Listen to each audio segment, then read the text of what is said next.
This is the question that every one of you today are going to have to answer. Who is Jesus? If Jesus claimed to be God knowing he wasn't God, then he's a liar. And we will have to say, Jesus, you're a liar. You're a fraud and a hoax, and you're the biggest fraud in the history of the human race. Or, if Jesus thought he was God and did not know the difference, then he desperately needed mental help. He needed several psychiatrists. The third alternative is that he was who he claims to be, God in the flesh.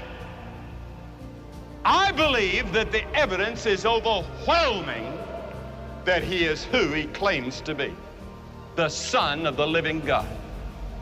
But I cannot prove it scientifically.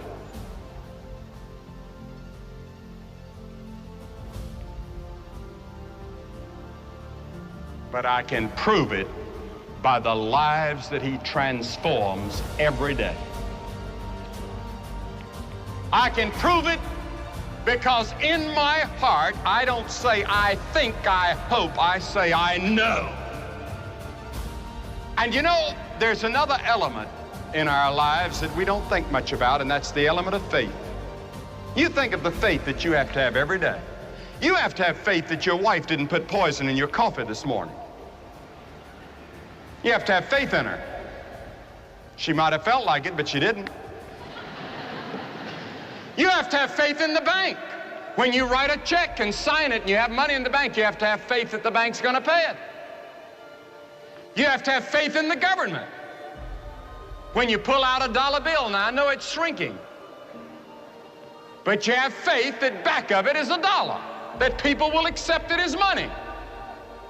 Everything we do is by faith. Now, for example, when I come up on a hill, and I live in the mountains of North Carolina, and we have a lot of hills, I don't stop my car before I get to the crest of the hill and get out and walk over and see if somebody's coming up the other side on the wrong side. I have faith to believe that the drivers are going to stay on their side. Faith, faith, faith, everything. When you sat in that chair, had you ever sat in that chair before? I bet you didn't pick it up and examine it and put your hands on it to see if it would hold you. By faith, you just sat down in it. You had faith that people wouldn't build a chair that wouldn't hold you. Everything we do is by faith. All right, take the same faith, put it in Jesus Christ as your Lord and Savior, and you will know who Jesus is. You accept him by faith, and he comes into your life and into your heart, and you know that he's who he claims to be.